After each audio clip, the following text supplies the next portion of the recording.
మంచిది. ప్రియమైన దేవుని సంగమా, సమాజమా, దేవుని యొక్క పిలుపు మేరకు యేసుక్రీస్తు రక్తములో కడగబడిన సార్వత్రిక సంఘ పిల్లలైనబడిన ప్రతి ఒక్కరికి కూడా మన తండ్రి అయిన దేవాతి దేవునికి ప్రభువైన యేసుక్రీస్తు ప్రభువారైన మన రక్షకుడైన క్రీస్తు పేర కృతజ్ఞతాస్తుతులు చెల్లిస్తూ మరి మీరందరూ క్షేమంగా ఉన్నారని, ఆరోగ్యంగా ఉన్నారని, ఆనందంతో ఉన్నారని ఆశిస్తూ ఈ యొక్క డిసెంబర్ మాసములో, ఈ ఆనంద మాసములో సంతోషాల విల్లువ మీకును, మీ కుటుంబాలకును, మీ హృదయాలకును నిత్యము కూడా అనుగ్రహిస్తూ అటు కృపలో నడిపించిన దేవాతి దేవునికి మీ పక్షముగా కృతజ్ఞతాస్తులు మరోసారి చెల్లిస్తూ, అలాగే మీ అందరికీ కూడా నా ప్రత్యేకమైన శుభములు, వందనాలు తెలియజేస్తున్నాను ప్రియులారా. మంచిది. మరి యొక్క డిసెంబర్ నెలలో ఈ 2025 ఆఖరి నెల, ఈ ఆఖరి నెలలో ఒక అద్భుతమైన సంగతిని ధ్యానం చేయాలని ఆశపడుతున్నాను. ఒక మంచి సంగతిని ఈరోజు మనం విందాం. కొంచెం జాగ్రత్తగా ఆలోచన చేసుకుంటూ ప్రయాణం చేద్దాం. బైబిల్ యొక్క దేవుని యొక్క ఆలోచన ఏంటో, ఆయన యొక్క ఉద్దేశం ఏంటో, ఆ ఉద్దేశాన్ని మనము కలిగి ఉండి ఎలా ప్రయాణం చేయాలో, యాత్ర చేయాలో ఈరోజు ఈ యొక్క అంశంలో, ఈ పాఠములో ఆలోచన చేద్దాం.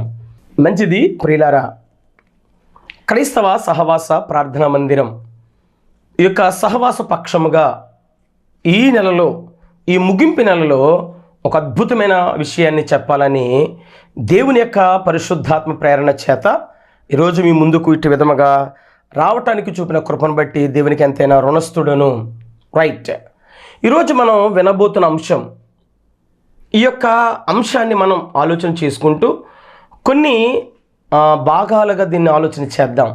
ఒక అద్భుతమైన సంగతిని, సర్వోన్నతుని సత్య సంబంధమైన శిష్యులు ఎవరు, అది ఈరోజు పాఠం.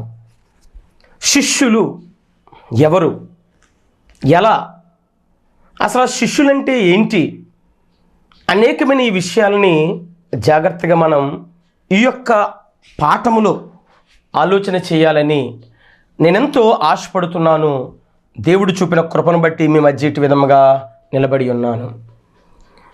నా యొక్క ఉద్దేశం, నా సంఘం యొక్క ఉద్దేశం, నా సంఘం అంటే దేవుని సంఘములో, క్రీస్తు సంపాదించిన సంఘములో నేను పరిచర్య చేయటానికి నాకు ఇచ్చిన ఒక భాగం, ఆ భాగానికి నేను అధ్యక్షుని కనుక ఆ సంఘానికి ఉన్న ఉద్దేశం ఏంటి అంటే, దేవుడు చెప్పిన మాటను తీసుకుని, అనగా యేసుక్రీస్తు ప్రభువు చెప్పిన మాటను తీసుకుని ఆ ఆలోచనలతో క్రీస్తు పరిచర్యను కొనసాగించటానికి ఇష్టపడుతూ పయనిస్తున్న ఈ ప్రయాణం ప్రియులారా.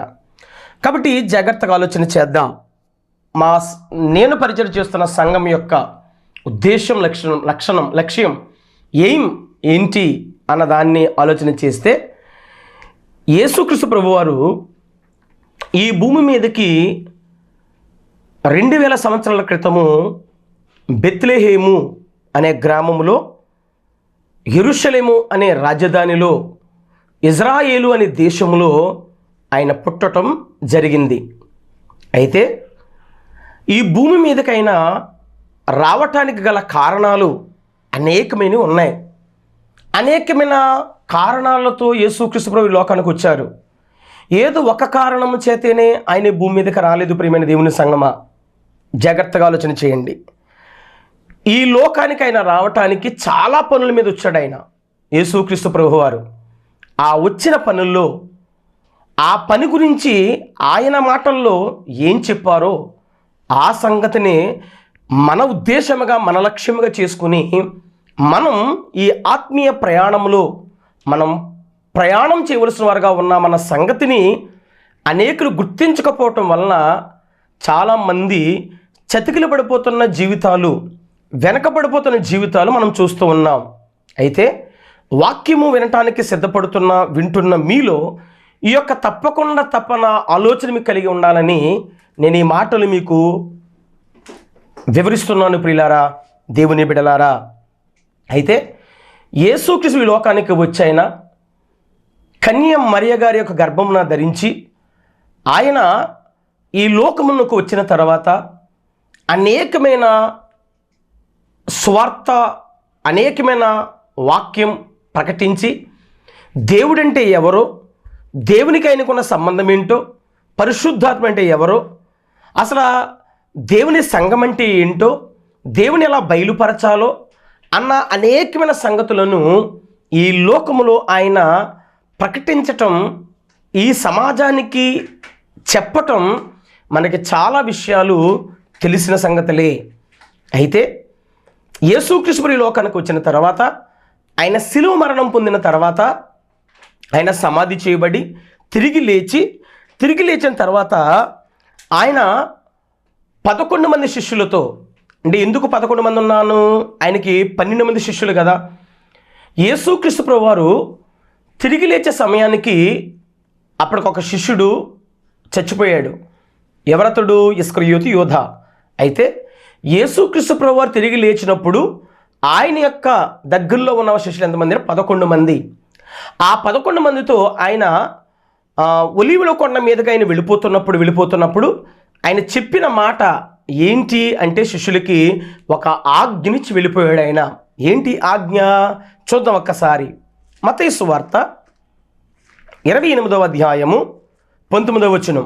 కాబట్టి మీరు వెళ్ళి, ఎవరు మీరు? 16వ వచనం ఉంటుంది. 11 మంది శిష్యులు యేసు తమకు నిర్ణయించిన గలిలయలోని కొండకు వెళ్ళిరి. బాగా వినాలి, అర్థమైంది కదా. అక్కడ ఆ యొక్క గలిలయ కొండ దగ్గర ఒలీవ తోట, అక్కడి నుంచి జరుగుతున్న విషయాలన్నీ కూడా మీకు అది అపోస్తల కార్యాలు కనబడుతుంది. సరే, ఇప్పుడు సందర్భం ఏంటో ఆలోచన చేద్దాం. ప్రియులారా, ఇక్కడ అంటున్నాడు యేసుక్రీస్తు వారు, కాబట్టి మీరు వెళ్ళి సమస్త జనులను శిష్యులుగా చేయుడి. ఎంతమందిని? సమస్త జనులను ఏం చేయాలంట? శిష్యుల్ని చేయాలంట. చేసి ఏం చేయాలంట? వాళ్ళకి శిష్యులుగా చేయడి, తండ్రి యొక్కయు, కుమారుని యొక్కయు, పరిశుద్ధాత్మ యొక్కయు నామములోనికి వారికి బాప్తిసమమిచ్చుచు.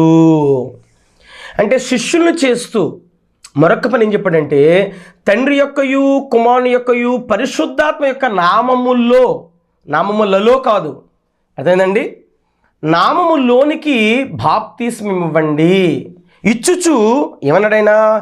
నేను మీకు ఏ సంగతులను ఆజ్ఞాపించుతునో, నేను మీకు ఏ సంగతులు అయితే ఆజ్ఞాపించానో వాటిని అన్నిటినీ, కొన్నిటిని కాదు అన్నిటినీ, నేను మీకు చెప్పిన అన్నిటినీ కూడా వారికి గైకొనవలెనని. వినడమే కాదు, వినిన తర్వాత దాన్ని గ్రహించి వాళ్ళు దాని ప్రకారం నడిచే విధంగా మీరు అధికారంతో వారికి బోధించండి అని చెప్పాడు. అంటే యేసుక్రీస్తు ప్రభువారు తన శిష్యులతో ఏం చెప్పారంటే, మీరు 11 మంది, మీరే కాదు శిష్యులు, నాకు సమస్త జనులు శిష్యులుగా కావాలి అని ఈ 11 మందితో యేసుక్రీస్తు ప్రభువారు చెప్పిన మాట ఏంటంటే, మీరు నాకు సమస్త ప్రజలను నాకు శిష్యులుగా చెయ్యండి, చేసి వారికి బాప్తిసం ఇవ్వండి, తండ్రి యొక్కయు, కుమారుని యొక్కయు, పరిశుద్ధాత్మ యొక్కయు నామములో. అంటే ఈ ముగ్గురిది కూడా ఒకటే నామం అంట. బాగా గుర్తుపెట్టుకోండి. నామము అంటే 2 అర్థాలు ఇక్కడ బాగా ఆలోచన చేయాలి. నామము అంటే ఆయన పేరు. పేరంటే ఏంటి? పేరంటే పనికి తగ్గ పేరు. అది యేసు అనగా రక్షకుడు. యేసు అనగా ఎవరు? రక్షకుడు.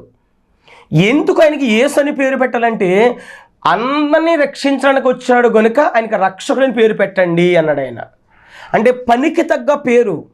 దేవుడు కూడా ఒక దివ్యమైన వెలుగు కలిగిన వాడు. దేవుడు అంటే నిత్యము పరిశుద్ధుడిగా ఉన్నవాడు కనుక ఆయన దేవుడు అని.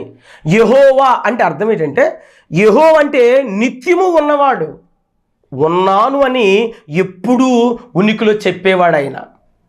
అంటే యెహోవా అని ఎందుకంటామంటే, యెహోవా అనగానే ఈయన ఒక వర్గ సంబంధమైన, ఇదిగో వీళ్ళు ఆరాధిస్తున్న దేవుడు అని చెప్పడానికి ఐడెంటిఫికేషన్.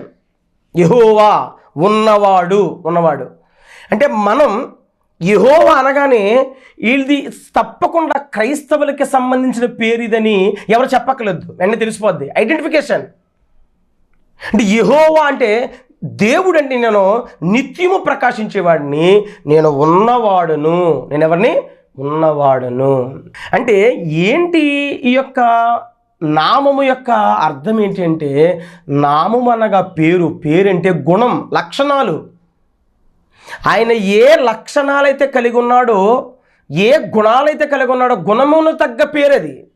బాగా గుర్తుపెట్టుకోవాలి. అర్థమైందండి? అయితే ఆ గుణాలు, లక్షణాలు కలిగిన ఆ పేరు.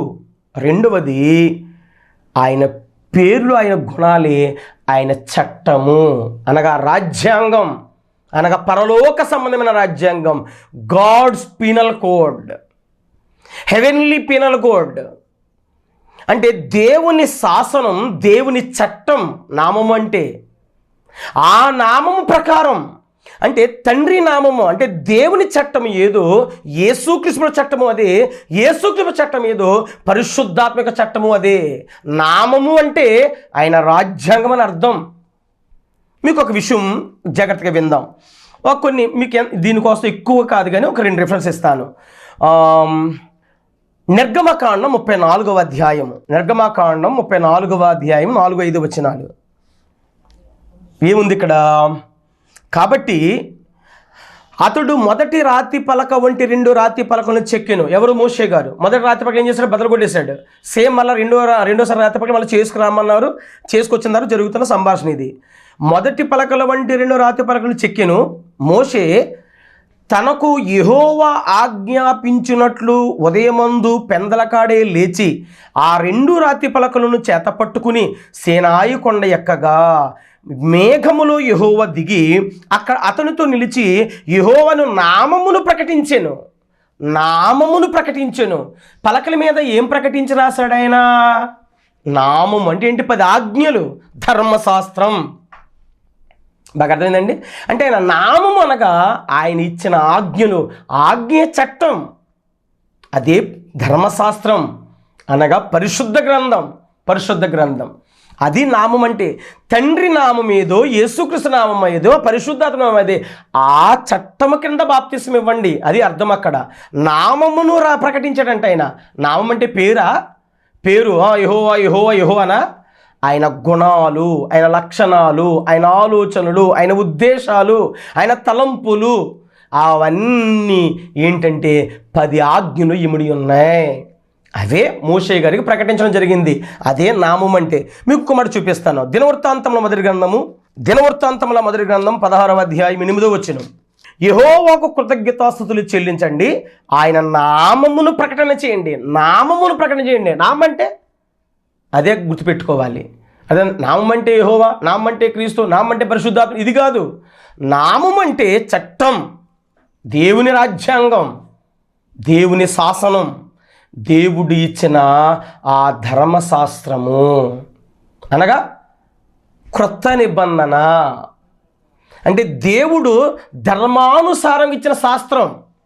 దాన్ని పాత నిబంధన వాళ్ళు అంటున్నారు, ఇప్పుడు మనం క్రొత్త నిబంధన అంటున్నాం. 2 దేవుడు ఇచ్చాడు. ఆయన ధర్మం, న్యాయం కలిగిన వాడు కనుక ధర్మానికి సంబంధించిన, న్యాయానికి సంబంధించిన, నీతికి సంబంధించిన, యథార్థకు సంబంధించిన, పరిశుద్ధతకు సంబంధించిన శాస్త్రాన్ని ఇచ్చాడు, చట్టాన్ని ఇచ్చాడు.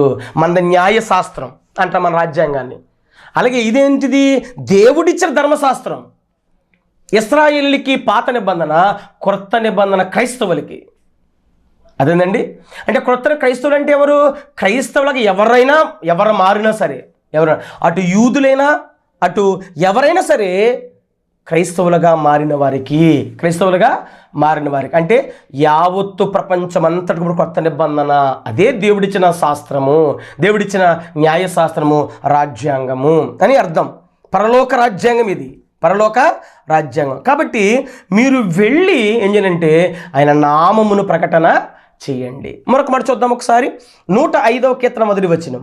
యెహోవాకు కృతజ్ఞతాస్తుతులు చెల్లించండి, ఆయన నామమును ప్రకటన చేయండి, జనములలో ఆయన కార్యములను తెలియజేయండి. నామమును ప్రకటన చేయండి. నామం అంటే ఏంటి? పరిశుద్ధ గ్రంథమే.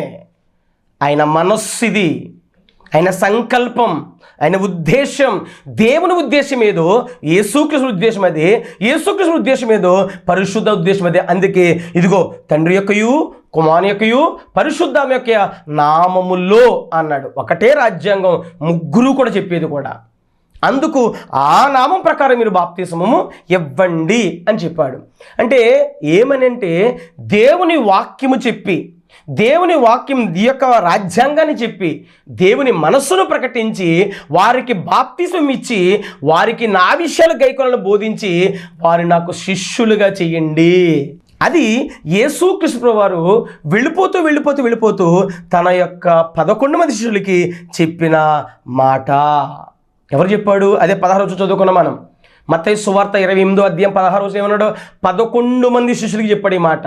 అయితే ఇప్పుడు ఏమని చెప్పాడు ఆయనంటే, సమస్త జనులను నాకేం చేయండి అన్నాడు? శిష్యులుగా చెయ్యండి. ఇది ఈరోజు మనం ధ్యానం చేయబోతున్న అంశం. ఎవరిని? ఏ ఒక్కరినో ఏ ఇద్దరినో కాదంట, సమస్త జనులు నాకు శిష్యులు చేయాలి. ఎందుకు? యేసుక్రీస్తు ప్రభువారు సమస్త జనులను పిలిచాడు. ఆయన ఈ లోకములో ఆయన 33.5 సంవత్సరాలు ఉన్నాడు. ఆయన ఈ 33.5 సంవత్సరాలలో ఆయన పరిచర్య ప్రారంభించిన నాటిలో ప్రారంభమైన పలికడు ఏమన్నాడంటే, ఇదిగో సమస్త జనులారా నా యొద్దకు రండి. అదే మాట్లాడుతున్నాడు.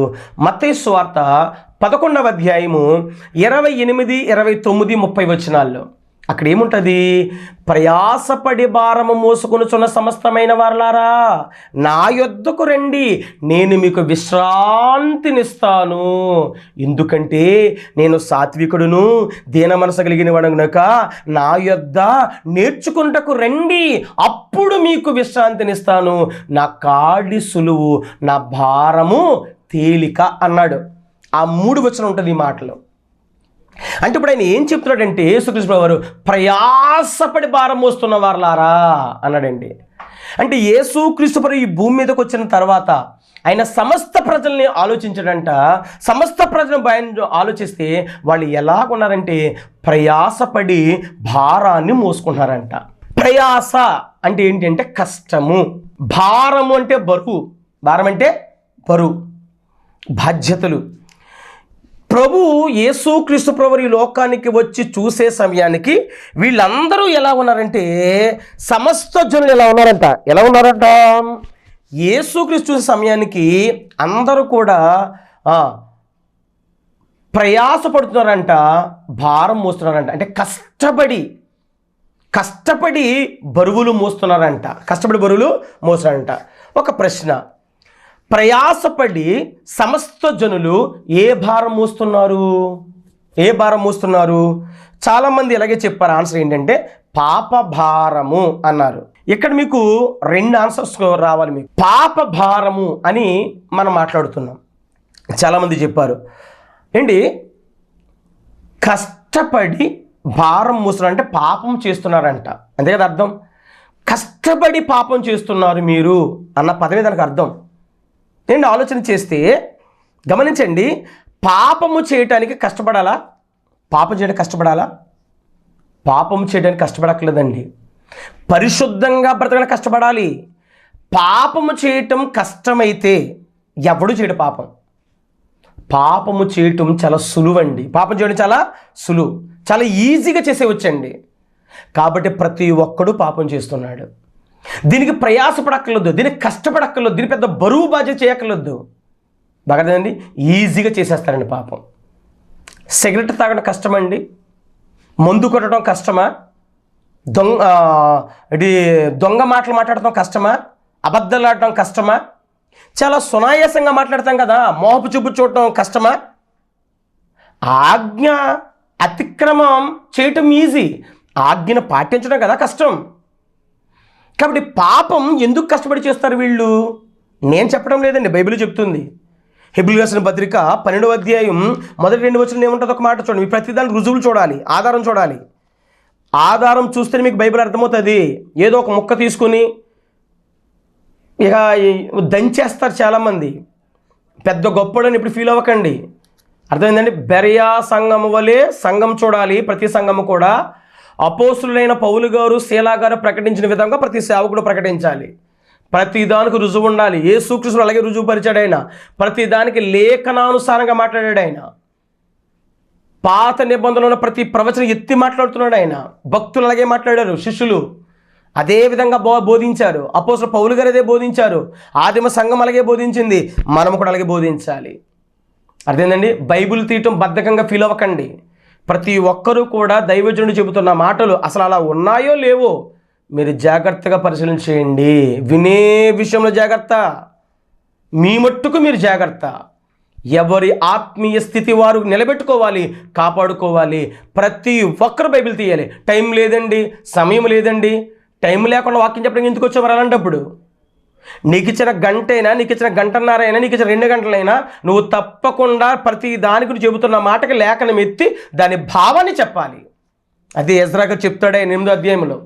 భావమును, అర్థమును, తాత్పర్యమును చెప్పారంట, అర్థమయ్యేటట్టు చెప్పారంట ప్రతి ఒక్క విషయాన్ని కూడా. కాబట్టి లేఖనానుసారంగా మనం ఆలోచన చేద్దాం. ఇప్పుడు 12వ అధ్యాయంలో, హెబ్రీయుల పత్రిక 12వ అధ్యాయంలో చూద్దాం. ఎంత గొప్ప సాక్షి సమూహం మనకు మేఘం వలె మనలను ఆవరించి ఉన్నందున మనము కూడా ప్రతి భారమును సులువుగా చిక్కులు పెట్టి పాపమును విడిచిపెట్టి. సులువుగా చిక్కులు పెట్టేస్తుందంట పాపం. అంటే పాపము చేయటం చాలా ఈజీ. దీనికి పెద్ద ప్రయాసపడ అవసరం ఏం లేదండి. నిజాయితీగా ఉండడం కష్టం, నిజాయితీగా బ్రతకడం కష్టం. కాబట్టి ఎక్కడ చెప్పినా ప్రయాసపడి భారం మోయటం అంటే, బాగా వినాలి, కష్టపడి పాపం చేయటం గురించి కాదండి. ఇక్కడ యేసుక్రీస్తు వచ్చే సమయానికి బాగా వినండి, అర్థం చేసుకోకండి, శ్రద్ధగా విందాం. ముందు విందాం, కంగారు పడిపోకండి. ఓకేనా? రైట్. అంటే ఉన్న భావాన్ని మీకు వ్యక్తపరుస్తున్నాను. అంటే యేసుక్రీస్తు సమయాన్ని ప్రతి ఒక్కరూ ఏం చూస్తున్నారంటే కుటుంబ భారాలతో నిండిపోయారు. ఎవరికి వారే వారి యొక్క కుటుంబ భారాలు, కుటుంబ బాధ్యతలు, వారి వ్యక్తిగత బాధ్యతలన్నీ కూడా ఈ కాడి మోసుకుని ఉన్నారు. వాళ్ళందరూ కూడా ఈ కాడి మోసుకున్నారు. అందుకన్నాడు, మీ కాడి తీయండి, నా కాడి ఎత్తుకోండి అన్నాడు. నిజంగా పాపభారం అయితే ఆయన తీయటానికి వచ్చాడు, మనల్ని ఎందుకు తీసుకోమంటాడు ఆయన? మీరు ఆలోచన చేయండి. అదే అక్కడ మాట్లాడుతున్నాడు. మీ కాడి తీయండి, నా కాడి ఎత్తుకోవడానికి ఇష్టపడండి, నా కాడి ఎత్తుకుని నా యుద్ధకు నేర్చుకుంటాకరండి అన్నాడు ఆయన. పాపభారాన్ని తీయటానికి ఆయన వచ్చాడు, నిన్ను తీసుకోమని చెప్పట్లేదు. అది ఎక్కడ, అది పాపభారం కాదు. కానీ గుర్తుపెట్టుకోండి. అంటే యేసుక్రీస్తు వచ్చే సమయానికి ప్రతి ఒక్కరూ కూడా ప్రయాసపడుతున్నారు కుటుంబ పోషణ కొరకు, ప్రతి ఒక్కరి వ్యక్తిగత పోషణ కొరకు, లోక సంబంధ విషయాల కొరకు, శరీరాశ, నేత్రాశ, జీవబడంబాల కొరకు వారు ప్రయాసపడుతూ ఉన్నారు. ఆ ప్రయాస గురించి చూసాడు యేసుక్రీస్తు ప్రభువారు. ఆ ప్రయాసం చూసి అంటున్నాడు, ఇదిగో ప్రయాసపడే భారమోస సమస్య వారులా నా యొద్దకు రండి, రండి. మీ కాడి తీసేయండి, మీ కుటుంబం కాడి పక్కన పెట్టండి. శరీరాశ, నేత్రాశ, జీవబడంబ కలిగిన ఆ కాడిని పక్కన పెట్టండి. అర్థమైందా? అంటే కుటుంబ పోషణలో పడి మనం ఏం చేస్తున్నామంటే దేవుని ఆజ్ఞను మర్చిపోయాం, ఎందుకు వచ్చామో మర్చిపోయాం, ఏ ఒక్క ఉద్దేశంతో వచ్చామో మర్చిపోయాం, ఏ సంకల్పం దేవుడు కలిగి ఉండడం మర్చిపోయాం మనం. అదే ఆజ్ఞ అతిక్రమం చేసి మనం ఏం చేసామంటే కుటుంబ బాధ్యతలో పడి, కుటుంబ భారాల్లో పడి, వ్యక్తిగత భారాల్లో పడి ప్రయాసపడుతూ దేవుని యొక్క ఉద్దేశాన్ని మర్చిపోయాం. అసలు మనమెవరో మనం మర్చిపోయాం, మన స్థితి ఏంటో మనం మర్చిపోయాం, మన స్థాయి ఏంటో మనం మర్చిపోయాం. మర్చిపోయి లోకమే శాశ్వతం అనుకుని, లోకంలోనే జీవితం శాశ్వతం అనుకుని పరలోక పౌరసత్వం మొత్తం మర్చిపోయి బ్రతుకుతున్నాం. గనుక మనం ఎలా తీర్చబడ్డామంటే పాపులుగా తీర్చబడ్డాం. బాగా అర్థమైందండి? అదే ఆజ్ఞాతిక్రమం అంటే. ఏంటి, కుటుంబ బాధ్యతలు మోసుకోవద్దండి, ఎందుకు మోసుకోవద్దండి? కానీ పౌలు గారు అంటే ఫిలిప్పీ సంఘంతో, మీరు సొంత కార్యాలను చూసుకుంటున్నారు, దేవుని కార్యం ఎవరో చూడట్లేదు అన్నాడు. అంటే సొంత కార్యాలు చేసుకుంటే తప్ప కాదు, నీ సొంత కుటుంబ పనులు చేసుకోవాలి. రెండు అట్ ది సేమ్ జీవితాంతం అదే కాదు, 24 గంటలు సొంత కార్యాలే కాదు, దేవుని కార్యాలు కూడా ఉన్నాయి, దేవుని పనులు ఉన్నాయి. ఆ దేవుని పనులే నీ కొరకు, నా కొరకు. కానీ ఇక్కడ ప్రయాసపడే భారం మోసుకున్న విషయం ఏంటంటే, మనం ఎందుకు పాపంలోకి వెళ్ళిపోయాం అంటే అర్థం ఏంటంటే, మన కుటుంబ బాధ్యతలు మునిగిపోతున్నాం, మనం కుటుంబాలు పడిపోయాం. మనం నిజంగా ఇది పాపభారం అయితే సమస్త ప్రజలు అన్నాం. ఉదాహరణకి హైందవ సహోదరులు ఉన్నారు, తర్వాత ఇస్లాం సహోదరులు ఉన్నారు, వాళ్ళు కొందరు చాలా పర్ఫెక్ట్గా బతికి ఉంటారండి. భక్తి చాలా శ్రద్ధగా భక్తి చేసి ఉంటారండి. వాళ్ళు వాస్తవానికి ఏ పాపము చేయలేదు, ఏ పాపం కూడా చేసేవాళ్ళు కాదు. వాళ్ళు జాగ్రత్తగా బతికే వాళ్ళు ఉంటారు. బాగా అర్థమైందండి. వాళ్ళ పనులు వాళ్ళు చేసుకుంటూ, వారి కుటుంబాలు చేసుకుంటూ, వారి యొక్క వ్యక్తిగత విషయాలు చూసుకుంటూ, ఎవరి జోలికి వెళ్లకుండా శ్రద్ధగా జాగ్రత్తగా వారు నమ్మిన సిద్ధాంత ప్రకారం బ్రతుకుతూ ఉంటారు వాళ్ళు. మరి వాళ్ళే పాపం చేశారని ఇక్కడ యేసుక్రీస్తు వెళ్ళటానికి. కాబట్టి ఇక్కడ అంటే మనం అనొచ్చు, ఏ భేదములు అందరూ పాపం చేయడానికి మేము పొందలేకపోతున్నారు. అదే పాపం అని చెప్తున్నాను నేను. ఏంటి పాపం అంటే మనకు తెలిసే పాపం ఏంటి? దొంగతనం, వ్యభిచారం, బూతులు, ఇవి అనుకున్నాం మనం. అసలు పాపం అంటే ప్రార్థన చేయకపోవడం పాపం, దేవుడు ఎవరు ఎరగకపోవడం పాపం, క్రీస్తు ఎవరు ఎరగకపోవడం పాపం, వాక్యం చదవకపోవడం పాపం. అర్థమైందండి. బైబిల్ ఒక మేలైనది నెరిగి చేయకపోవడం పాపం. అసలు పాపం అంటే బైబిల్ ఒక డెఫినేషన్ ఇచ్చింది, దీని వదిలేసాం. అందుకు మాట్లాడుతున్నాడు అక్కడ. అంటే కుటుంబ బాధ్యతలో పడి దేవుణ్ణి మొత్తం మర్చిపోయాం. దేవుణ్ణి మర్చిపోవటమే పాపం, దేవుని మర్చిపోవటమే పాపం.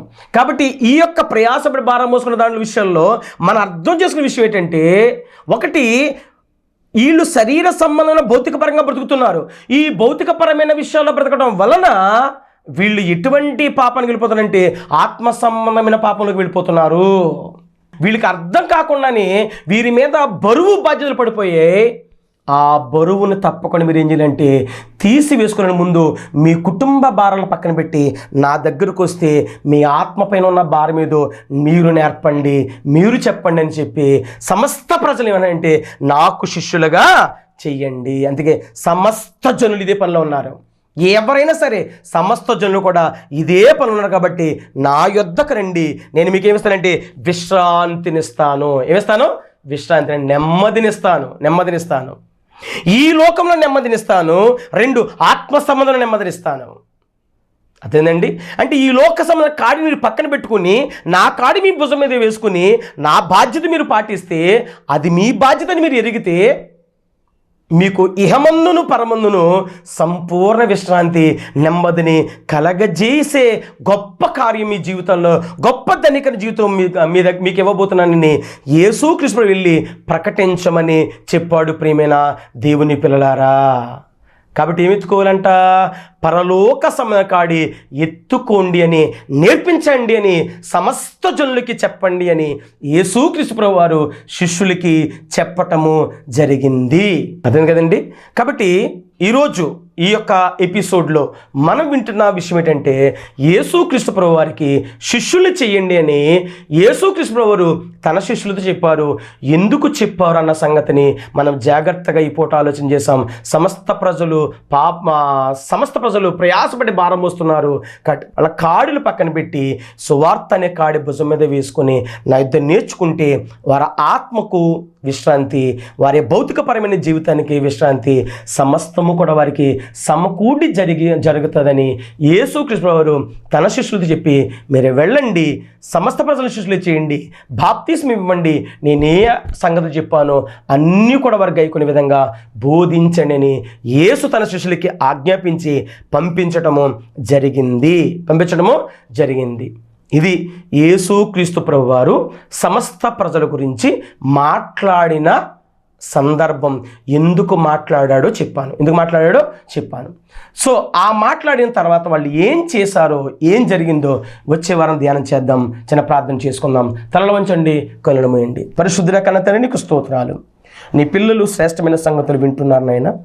హృదయాల్ని నీ యొక్క స్వాధీనపరుచుకొని చక్కగా బిడ్డలో ఆలోచించి మంచి నిర్ణయం తీసుకొని నీకు శిష్యులుగా అవుటకు వారు ఆలోచించగలిగిన జ్ఞానాన్ని బిడ్డలకు అనుగ్రహించమని చెప్పిన ప్రతి మాట పదే వారు ఆలోచించి మంచి జ్ఞాన సంపూర్ణ బిడ్డ తీర్చిదిద్దమని క్రీస్తునామమున అడుగుచున్నాను కన్న తండ్రి, ఆమేన్. మన తండ్రి అయిన దేవుని ప్రేమ, కుమారుని యేసుక్రీస్తు కృప, పరిశుద్ధాత్మక అన్యోన్య సహవాస సమాధానం ఇప్పుడు ఎల్లప్పుడూ సదాకాలం సకల పరిశుద్ధులకు మనకు తోడుగుండును గాక. ఆమేన్. అందరికీ వందనాలు. God bless you. Thank you.